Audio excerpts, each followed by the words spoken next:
In the beginning, like literally the very start, the Bible tells us that the earth was formless and empty. Darkness was over the surface of the deep. Genesis 1:2.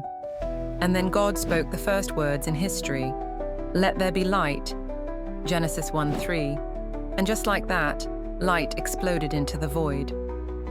Over 6 incredible days, God built everything, separating sky from sea, gathering water into oceans, sprouting trees and flowers, spinning the sun, moon, and stars into place, filling the sky with birds and the seas with fish, and finally creating land animals and human beings. Male and female, he created them. Genesis 1:27. He looked at it all and said it was very good. Genesis 1:31. Then God rested on the 7th day, blessing it as holy, the world's very first weekend. In chapter 2, we zoom into the Garden of Eden, a paradise with rivers, trees, and beauty all around.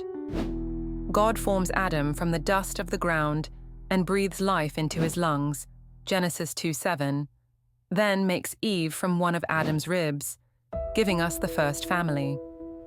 God gave them just one rule: don't eat from the tree of the knowledge of good and evil. Sounds simple, right? But enter the serpent in chapter 3, sneaky and persuasive, who whispers doubt into Eve's ear. Did God really say?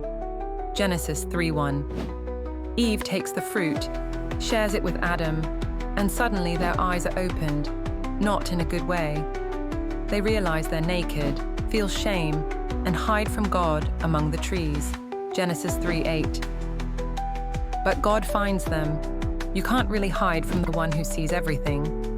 And he gives them consequences: pain, toil, broken relationships, and exile from Eden. But even in judgment, there's a promise. One day, a descendant of Eve will crush the serpent's head, Genesis 3:15, a hint of hope and redemption far ahead. Then, in chapter 4, things take a darker turn.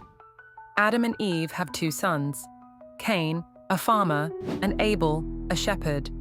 Both bring offerings to God, but Abel's is accepted and Cain's isn't.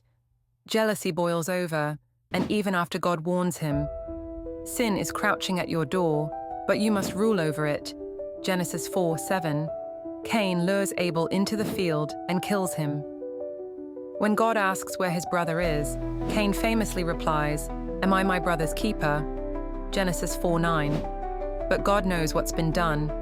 He punishes Cain, but also marks him for protection, a surprising act of mercy.